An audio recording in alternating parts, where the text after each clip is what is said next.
President Cyril Ramaphosa het verlede week die Onteieningswet onderteken. Dit gee aan die staat die mag om eiendom teen sogenaamde nulvergoeding te onteien, sou hy reken dis in die openbare belang. Om dit te bespreek, sê die DA se nasionale woordvoerder Willie Aucamp, 'n parlementslid van Mzansi, Makashule Gana en 'n politieke ontwerper van die Instituut vir Rasseverhoudinge, Hermann Pretorius, by my aan. Herman, ek kom met jou begin. So, wat sou jy sê vir diegene wat sê, ag, die wet maak nie werklik inbraak op eiendomsreg nie, dit is nie so erg nie, meeste lande het 'n vorm van so 'n wet. Ek sou sê lees die wet, want mense wat dit sê, duidelik nog nie die wet gelees nie. Hierdie is 'n wet wat tereg in 1975 gewet herroep en vervang. Nou die rede hoekom daai wet herroep en vervang word, is dit dateer uit die era van parlementêre soewereiniteit, nie grondwetlike soewereiniteit nie. So in terme van daai wet, het die minister ongelooflik baie mag. En die probleem is dat baie van daai mag behou word in hierdie nuwe wet en daar word glad nie aggeslaan op die feit dat ons in 'n nuwe grondwetlike bestel is nie. Maar dan ook die probleem van mense wat sê, en ek dink, I think Mr. Gana is going to say that it is a bit of fear-mongering about expropriation without compensation. But the problem, and the key problem here is, that Section 12 of this Act states that there are grounds on which property can be expropriated with no compensation, and that is not a closed list. So that effectively gives more than 400 expropriating authorities in this country the discretion to act, remove property, weaken property rights, and in terms of Section 12(3), have an open list of reasons to do so. Makashule, I can see you shaking your head. Is this fear-mongering? It is fear-mongering of the highest order that we are dealing with here. What this act is about, it's aligning the Expropriation Act that was there, the 1975, in line with the Constitution, to ensure that when expropriation happens, there's just and equitable compensation that's paid.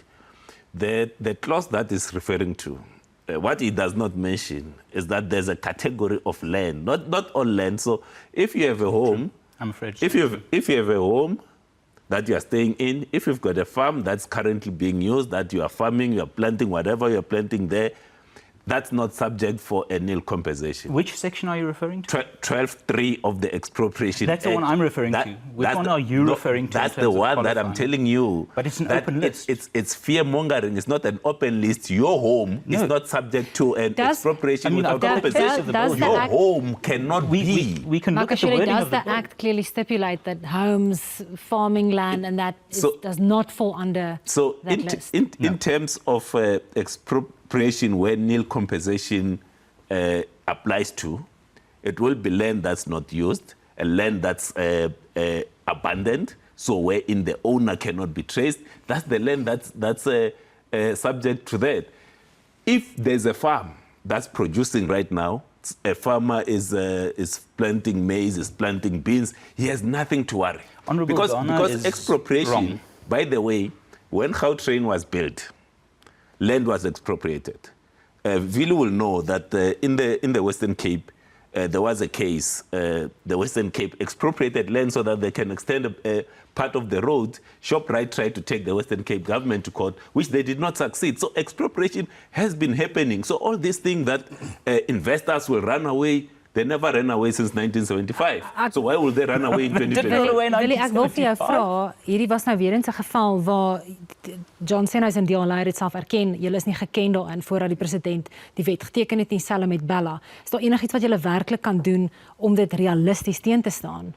Lorenza, ek dink dit is baie belangrik om te wys op wat daar gedoen is. Die minister van Openbare Werke, Dean McPherson, in sy hoedanigheid as minister moet hy die president adviseer, en dis wat hy gedoen het. Hy het 'n regsmening ingekry wat verskeie grondwetlike probleme met hierdie wet uitgelig het. As minister het hy dit na die president geneem en gesê, meneer die president, hier is grondwetlike aspekte. Ek versoek dat jy hierdie wet terugverwys na die nasionale vergadering sodat ons daardie aspekte kan uitklaar. Ek stem met Herman 100% saam. Persoonlik, die DA is uiteraard gekant teen hierdie wet. Ons glo dat dit 'n aanval is op die grondwetlike regte van elke Suid-Afrikaner. As jy byvoorbeeld kyk na van die dinge wat in hierdie wet is, die praktiese daarvan, en ons moet dit probeer verduidelik wat almal dit prakties kan verstaan. Die wet sê dat daar moet onderhandeling wees tussen 'n potensiële verkoper of grondeienaar of eiendomsbesitter en die regering. Daar moet onderhandelinge wees. Maar dan gaan hy verder en sê, indien daardie onderhandelinge nie slaag nie, kan die staat die grond onteien sonder vergoeding. So elke persoon wat in onderhandelinge met die staat ingaan, oor grond wat onteien moet word, doen so met 'n geweer teen sy kop. Want as ek nie aanvaar wat die staat vir my aanbied nie, kan die staat dit vat sonder om my vergoeding te gee. En dit is die realiteit. So die DA het dit duidelik gemaak, ons sal hierdie aangeleentheid in die grondwetlike hof toets. Ek dink die president het genoeg geleentheid gehad om hierdie aangeleentheid of self na die grondwetlike hof te verwys of terug te verwys na die nasionale vergadering. Ongelukkig het hy dit nie gedoen nie.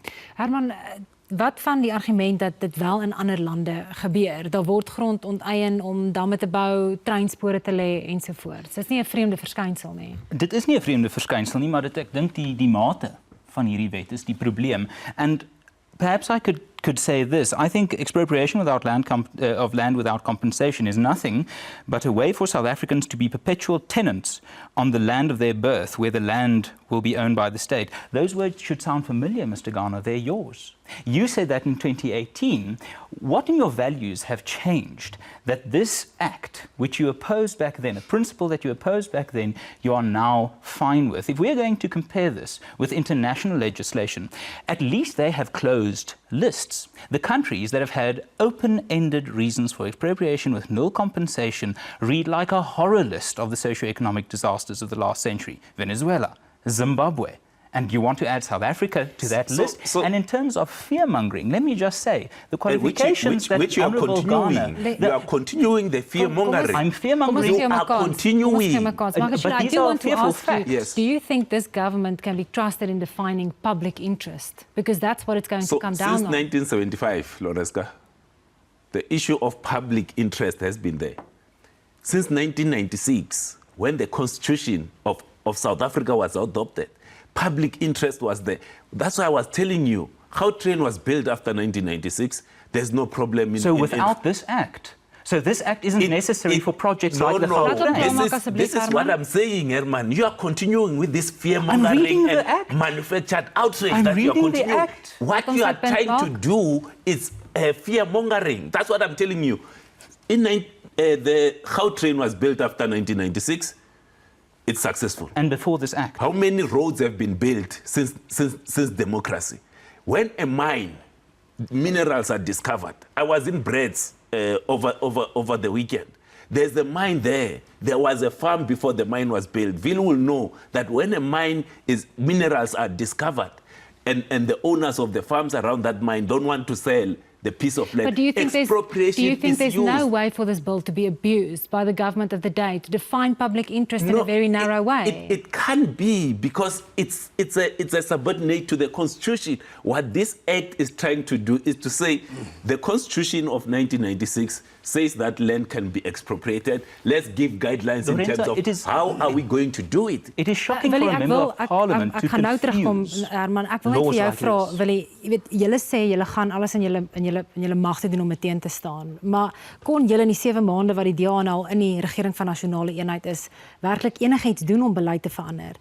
Wat het julle ondersteuners en julle kiesers gekry uit die feit dat julle in die regering van nasionale eenheid is as die DA?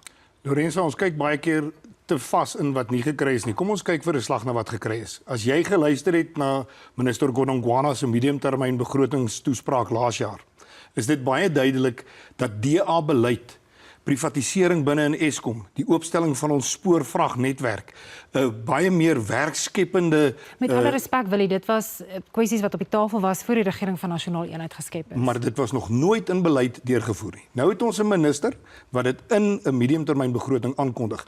Ons sien uit na minister Gana se toespraak op die 19de Februarie. Ons is oortuig daarvan dat die ekonomiese plan wat ons ter tafel gelê word, in daardie beleid vasgevat gaan word. Ek dink as jy kyk na die terugvegpogings en dit wat ons op Bella gedoen het, op die ou end van die dag het ons dit reg gekry, dat basies dit wat in Netlik ooreengekom is, dat die minister die regulasies, norme en standaarde vasstel waarmee solidariteit en almal tevrede is. Maar die wet is toe geteken. Die wet is geteken. So die enigste verskil daar, Lorenza, is dat solidariteit wou gehad het dat die wet nie in werking moet tree nie, die minister eers die regulasies moet vasstel. Wat nou gebeur is die wet het in werking getree, nou stel die minister die regulasies vas. Die punt is dat die wet kan prakties nie in werking tree voor die regulasies nie daar is nie. So 'n onderhandeling is beslis 'n gee en 'n neem. Kan jy vir jouself dink hoe sou Bella daarna uitgesien het as dit 'n ANC of 'n EFF of 'n MK minister was wat dit moes implementeer? Maar wat my lees daarvan is dat die wet soos wat hy daar was nog voor die deel was van die regering van nasionale eenheid. Dis die wet wat geteken is. Dit is die wet wat in die nasionale vergadering in die vorige parlement ingestem So jy het eintlik niks gedoen om dit te verander nie. Jy het die reëls en regulasies wat vir die implementering daarvan is, soos wat solidariteit en die ander mense ooreengekom het by Netlik, daardie reëls en regulasies bepaal nou hoe daardie wet in werking gaan tree.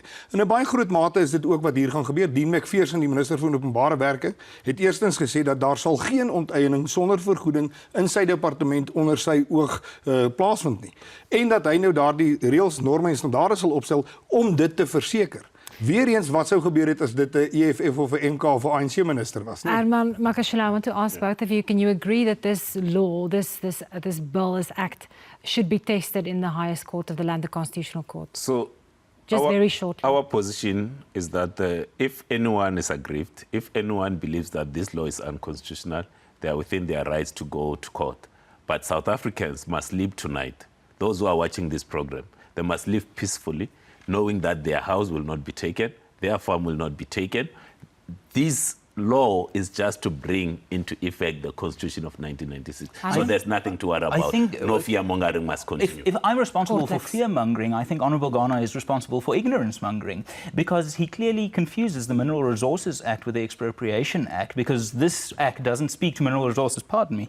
And also, clearly, maybe Section you must 25... go to Parliament to understand our laws. Maybe just let him finish his Then point, Section Makashule. 25(2)(b) of the Constitution requires that a court approves an expropriation deal. This act that Honourable Gana is so in favour of does not give that assurance. So this idea that this brings the legislation in line with the Constitution is just a falsehood, and I'm quite disappointed that this sort of ignorance mongering is coming from people who think that the mere threat of property rights... You are spreading That's fear unfortunately among South all we have Africans. time for. Nog baie om te bespreek. Willie, Hermann, Makashule, baie dankie.